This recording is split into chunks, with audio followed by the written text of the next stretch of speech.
అస్సలాము అలైకుం వరహమతుల్లాహి వబరకాతుహు. దైవ శాంతి మనందరికీ కూడా కురియుగాక. మనము మహాప్రవక్త ముహమ్మద్ సల్లల్లాహు అలైహి వసల్లం వారి యొక్క ప్రవచనాలను ప్రతిరోజు కూడా తెలుసుకుంటూ ఉన్నాము. ఈ రోజు కూడా ఒక చక్కటి ప్రవచనాన్ని తెలుసుకుందాము. 563వ ప్రవచనము రియాజుస్ సాలిహీన్. ముస్లిం దీని యొక్క సంకలనకర్త. చాలా విషయాలు మహాప్రవక్త వారు ఇక్కడ చెప్తున్నారు. అందులో ఒకటి ఏంటంటే, అన్యాయానికి దూరంగా ఉండండి.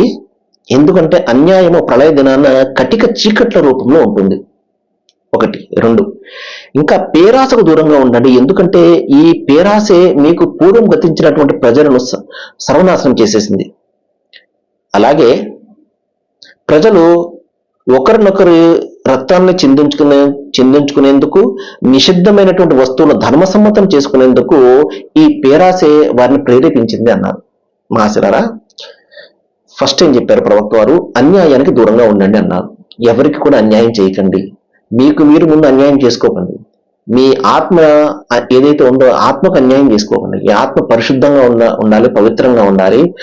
సృష్టికర్తకు మాత్రమే అది పూర్తిగా సమర్పణ చేసుకున్నటువంటి సంతృప్తికరమైనటువంటి ఆత్మ ఉండాలి. ఏమండి, దాన్ని అనగదొక్కేసి సాటి కల్పించి, దైవానికి సాటి కల్పించి, మనుషులను ఆరాధించి, లేకపోతే జీవులను, జంతువులను ఆరాధించి మన ఆత్మకు మనం అన్యాయం చేసుకోకూడదు. ఏమండి, అందుకని దైవం చెప్తాడు, ఓ ఆత్మ, మీ ఆత్మలకు అన్యాయం చేసుకున్నటువంటి అల్లా దాసులారా అంటాడు.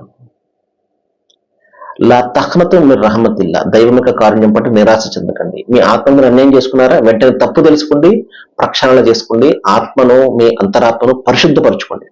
కాబట్టి ఈ విధంగా అన్యాయానికి ఎవరైతే ఒడిగడతాడో, ఇతరులను ఎవరైతే బాధ పెడతాడో, లేకపోతే ఇంకోటి చేస్తాడో, ఏమవుతుంది? అన్యాయము ప్రళయ దినాన కటికమైనటువంటి చీకటి రూపంలో వస్తుంది.